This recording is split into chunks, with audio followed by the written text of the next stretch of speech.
ইনুস আয়কর যে ফাঁকি দিয়েছে, যেমন গ্রামীণ কল্যাণ, গ্রামীণ ব্যাংকে সব টাকা নিয়ে গ্রামীণ কল্যাণ নামে একটা প্রতিষ্ঠান করে সেখানে রেখে দিয়েছে, কিন্তু সেই গ্রামীণ কল্যাণের 671,11,76,322 টাকা, গ্রামীণ টেলিকম ট্রাস্ট 209,58,57,738 টাকা, সব কর ফাঁকি।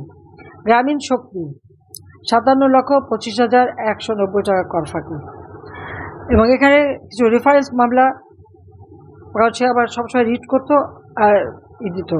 এখানে গ্রামীণ কল্যাণের 159,95,326, গ্রামীণ টেলিকমের 30,367,000 টাকা, গ্রামীণ ট্রাস্ট 1,07,22,644 কোটি টাকা, গ্রামীণ কৃষি ফাউন্ডেশনের 3,52,23,097 টাকা, এবং মোহাম্মদ ইউনূস 12,46,72,608 কোটি টাকা কর ফাঁকি। গ্রামীণ উদ্যোগ 63,26,270, গ্রামীণ মৎস্য ও পশু সম্পদ 1,82,18,763 টাকা, গ্রামীণ সামগ্রী 7,42,274, গ্রামীণ ডানন ফুডস লিমিটেড 14,230 টাকা, গ্রামীণ বাইটেক লিমিটেড 8,18,667 টাকা, গ্রামীণ শক্তি 47,85,72,308 টাকা, গ্রামীণ হেলথ কেয়ার সার্ভিস লিমিটেড 19,73,985, এবং গ্রামীণ ভেউলিয়া ওয়াটার লিমিটেড 1,69,09,503 কোটি, অর্থাৎ সমস্ত কিছু মিলে প্রায় 1,111,07,49,112 টাকা কর ফাঁকি সে দিয়েছে। তার বিরুদ্ধে মামলা হয় দুদকে, এই দুর্নীতির মামলা, কিন্তু ক্ষমতায় সে এসে ওই দুদকের সব মামলা প্রত্যাহার করে নেয়, অর্থাৎ এই মামলা আর চলবে না। এমনকি শ্রমিকদের টাকা মেরে খেয়েছে, নিজের কোম্পানির শ্রমিকের টাকা সে আত্মসাৎ করেছে। ওই কোম্পানির টাকা যে সে আত্মসাৎ করছে, যার জন্য ওরা মামলা করে, ওই মামলায় ইউনূসের কিন্তু শাস্তি হওয়ার কথা, এবং তার বিরুদ্ধে কিন্তু ট্যাক্স ফাঁকি দেওয়ার মামলা, কিন্তু সেটাও সে ক্ষমতা এসে, আমি জানি না জনগণ কি পেয়েছে। জনগণ পেয়েছে মব জাস্টিস, পিটিয়ে মানুষ মারা, ঘর বাড়ি জ্বালানো পোড়ানো, প্রত্যেকটা জিনিস ধ্বংস করে দেওয়া, সেইগুলি প্রতিনিয়ত। আজকে মানুষের জীবনের নিরাপত্তা নাই, মানুষের ভাগ্য নিয়ে চিনিমিনি খেলা হচ্ছে, মানুষের কোনো অধিকারী আর নাই, কোনো কথা বলতে কেউ পারবে না, সমস্ত মিডিয়াগুলি তার দখলে রেখে দিয়েছে। এখান থেকে সমান তালে সে তার ইচ্ছা মতো সে যেভাবে বলবে সেভাবে চলতে হবে। ইউনূসের পূর্বাচলে 4,080 কাঠা জমি, 68 একর জমি, সেখানে আবার নৈসর্গ নামে আবার রিসোর্ট তৈরি করেছেন। সেখানে মাঝে মাঝে যান, চিত্ত বিনোদন করে, আর যত গোপন মিটিং চক্রান্ত করে, এই চক্রান্তের জায়গা। গ্রামীণ কল্যাণের এফডিআরে 26টা ব্যাংকে 122টা, তার 26টা ব্যাংকে 122টা এফডিআর, সেখানে 2,253 কোটি 30,96,227 টাকা। গ্রামীণ টেলিকমে 128টা এফডিআর 24টা ব্যাংকে, সেখানে হচ্ছে 2,721 কোটি 30,86,250 টাকা। তার নিজের ইউনূসের ব্যক্তিগত অ্যাকাউন্ট স্ট্যান্ডার্ড চার্টার্ড ব্যাংকে, সাউথ ইস্ট ব্যাংক, রূপালী ব্যাংক, সেখানে এই 2023 সালের হিসাব 118 কোটি টাকা।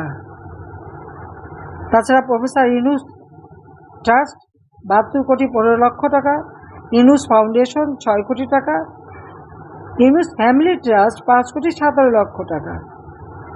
2006 থেকে 2008 সালে ইউনূসের ব্যাংকে 47 কোটি 89,96,652 টাকা আসে। 2001 থেকে 2011-তে 66 কোটি টাকা ইউনূসের ব্যাংকে আসে। ইউনূসের আর একটা অ্যাকাউন্টে 77,37,69,60,000 টাকা। ইউনুস ফ্ল্যাট কিনছে গুলশানে 9 কোটি টাকা দিয়ে, উত্তরায় তার 5 একর জমি, আবার সেখানে আবার নাকি কী সব বানাবে, সে আবার তার আবার অনুমোদন নিচ্ছে। এবং তার তো যে ডিজিটাল ওয়ালেট, অর্থাৎ যে টাকা মানে দেবে পার করবে, যে বিকাশ টিকাশ ব্যবসা করে সেই ব্যবসা, তাছাড়া ইউনিভার্সিটি তৈরি করবে সেই ব্যবসা। চট্টগ্রামে জমি দিয়েছিল একটা স্কুল করবে, আজ পর্যন্ত স্কুল আর করেনি।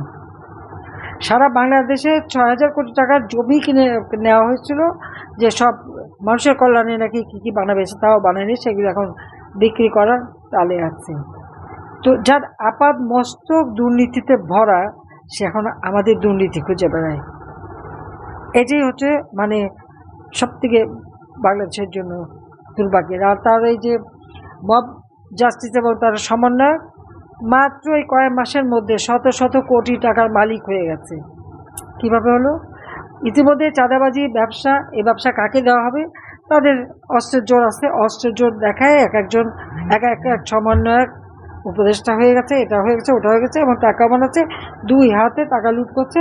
তাদেরকে 5 থেকে 6,000 কোটি টাকা রাখতে হবে, কারণ ইলেকশন করবে প্রতিটা কনস্টিটিউয়েন্সিতে, অর্থাৎ আমাদের 300 সিট, একটা সিটে 20 কোটি টাকা খরচ করবে।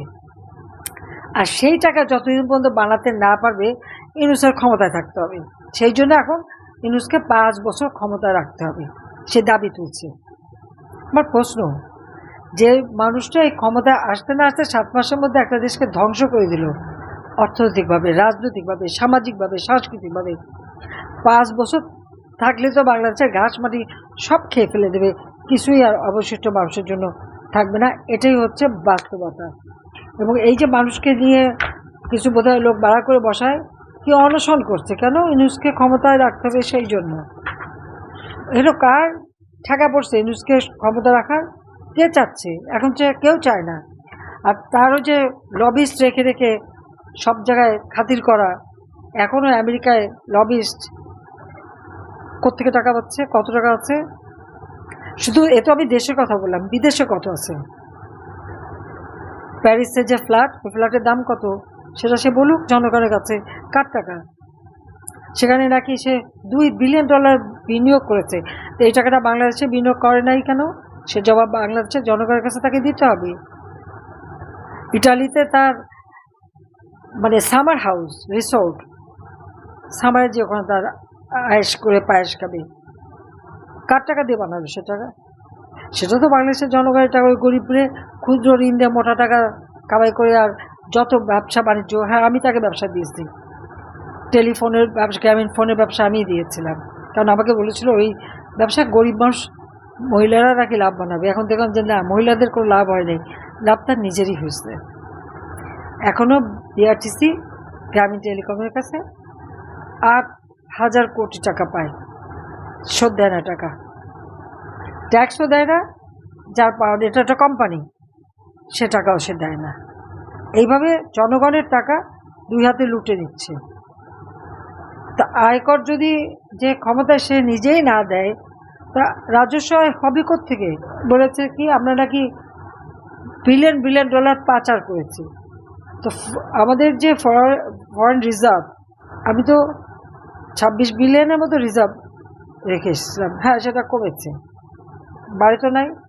আমরা যদি এত টাকা মানি লন্ডারিং করতাম, আর এই 8 মাসে যদি কোনো মানি লন্ডারিং না হয়ে থাকে, তো রিজার্ভের বাড়ার কথা, রিজার্ভ আরও অনেক বাড়ার কথা, বাড়লো না কেন?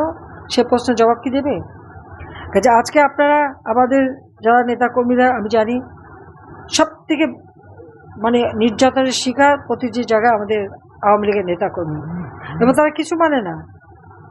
মহিলাদের প্রতি কত লেহাজ তোমার আদব কায়দাও নাই। ছেলেকে পাচ্ছে না, মাকে হত্যা করছে, বাবাকে টর্চার করছে, বাবাকে মেরে দিচ্ছে, মিথ্যা মামলা দিচ্ছে, একটার পর একটা মামলা দিয়ে হয়রানি। তারা মামলা দিয়ে দিয়ে আমাদেরকে ঘরে বেঁধে রাখতে চায়। আর সমস্ত জেলখানা খালি, যত গুন্ডা পান্ডা, যত সন্ত্রাসী জঙ্গি সব বের করে নিয়ে আসছে, এগুলো সব ইউনূস বাহিনী। আর জেলখানা ভরে গেছে আওয়ামী লীগের অগণিত নেতাকর্মী, বয়স্ক বয়স্ক নেতাদের পিছনে হাত মোড়া দিয়ে নিয়ে আসে। অসভ্যতার একটা সীমা থাকে, বেয়াদবির একটা সীমা থাকে। যারা স্বাধীনতা এনে দিল আজকে তাদের সাথে এই আচরণ, এর বিরুদ্ধে যেটা জাতির পিতা যেভাবে বলেছিলেন যে যার যা আছে তাই নিয়ে মোকাবেলা করা, আমাদেরও এখন সেই সময় এসে গেছে, দেয়ালে পিঠ থেকে গেছে। আর না, আর এইভাবে দেশকে ধ্বংসের দিকে ঠেলে দেওয়া যায় না। কাজে যে যেখানে আছেন যেভাবে পারবেন প্রতিরোধ গড়ে তোলা, জনমত গড়ে তোলা, আমাদের কৃষক, শ্রমিক, কামার কুমার, তেতে জালি, জেলে এবং কি আমাদের হিজড়া গোষ্ঠী, প্রত্যেকটা মানুষ আজকে কষ্ট পাচ্ছে। চা বাগান শ্রমিক তারাও কষ্ট পাচ্ছে। কাজে সবাইকে নিয়ে এক হয়ে এই ইউনূসের হাত থেকে, এই দুর্বৃত্তের হাত থেকে আমাদের দেশকে রক্ষা করবার জন্য যার যেখানে যতটুকু শক্তি আছে সেটি প্রয়োগ করে আপনারা সেইভাবেই কাজ করবেন, এটাই আমার নির্দেশ। জয় বাংলা, জয় বঙ্গবন্ধু, বাংলাদেশ চিরজীবী হোক। খোদা হাফেজ।